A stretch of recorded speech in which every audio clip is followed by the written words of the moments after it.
The year is 1657. An outbreak of the measles has just hit Boston, Massachusetts. The Native Americans affected could not simply visit a doctor for an immunization vaccination. What did they do?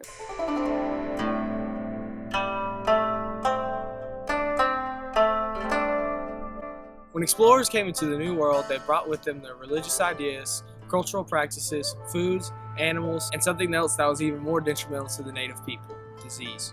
European explorers carried many diseases that Native Americans had not developed an immunity to yet, such as measles, smallpox, and malaria. In modern-day America, if an epidemic outbreak, we have the technology to, in most cases, overcome it. However, in colonial America, doctors were very few, and as they did not know germs existed, they were very unsanitary if you did have the chance to go. Because their medicine technology was so undeveloped, they had to rely on home remedies in times of sickness. Native Americans relied on spiritual rituals and sacrifices when faced with sickness, and colonists used renewable resources around them, such as plants and herbs, to help create solutions to illnesses and other common ailments. Betony, for example, was used as a wonder drug and was thought to cure almost any ailment, even from the supernatural, such as bad spirits and curses. And sweet Cicely was believed to help cure the common cough. Natural remedies were a vital part in maintaining good health in colonial America and provided security for people even if the remedy itself did nothing. Each region in the colony had its own illnesses, despite sharing some nationally. For example, the climate in Massachusetts varied from that of Georgia, and for this reason, they did not share all the same viruses or natural herbs for that matter. And it was very difficult for the colonists in this new world to really figure out what was best. Many times they might learn from native peoples about how to survive and what were the new plants and herbs that they could use for that. And, they tried their best, but always those weren't effective. We're going to look at the illnesses and the treatment of those illnesses in colonial America by region. We will start with the New England colonies.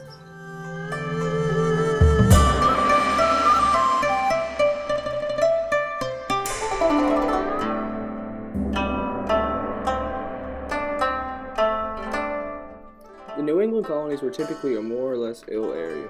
While they had many populated areas, they typically were more densely populated than the South. People in the South were more exposed to the outdoors, but the winters were much colder in the North.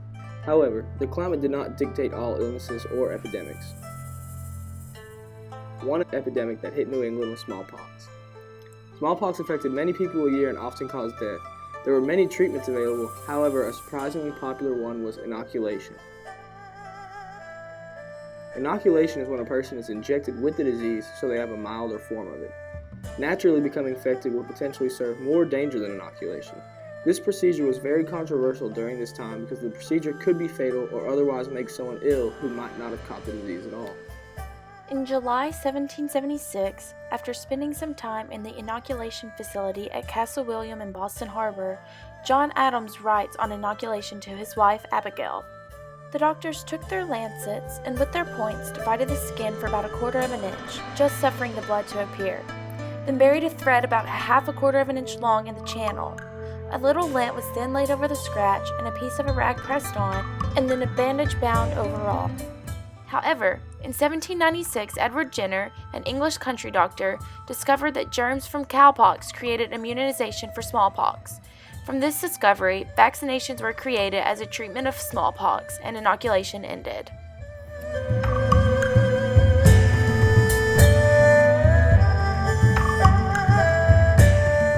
Diseases posed a problem for all regions of colonial America, not just New England.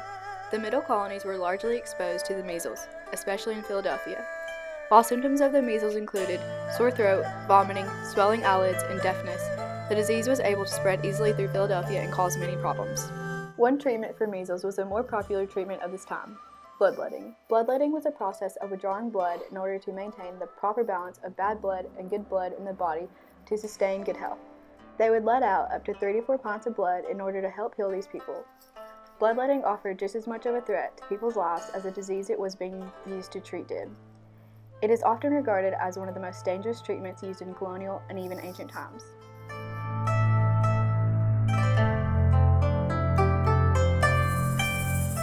The southern colonies very much capitalized on their warm environment.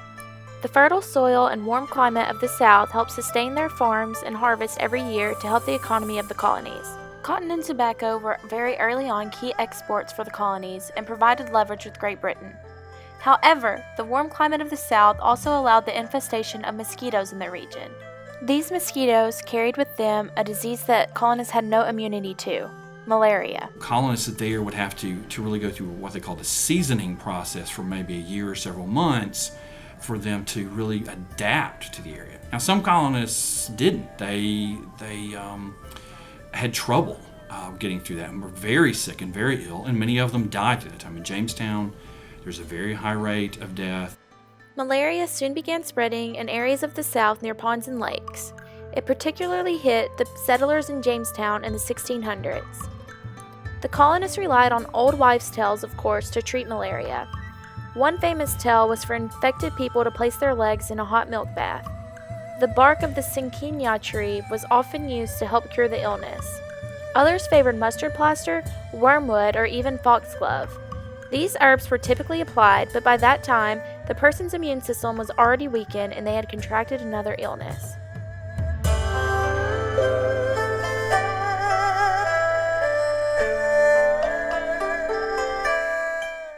Well, the treatment of diseases, or even the ideas of how to deal with the disease, in many ways could vary from colony to colony, but most of the time it was region to region, such as in the north you would have to deal more with the cold weather or that.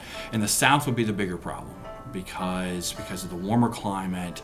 A lot of times on the coast you had swampier regions that were going to be more possibilities for diseases. Each region had their own diseases and way of restoring their health when those diseases struck. But one thing was common among all the colonies. The way people in colonial America responded to infection differs tremendously compared to how people in modern-day America react to things like the common cold, smallpox, measles, and malaria. Plants and herbs were used to cure or attempt to cure them in times of sickness. Thanks to improvements in the medical world, we now have access to highly effective medicine and do not have to rely simply on the use of plants and herbs in times of need.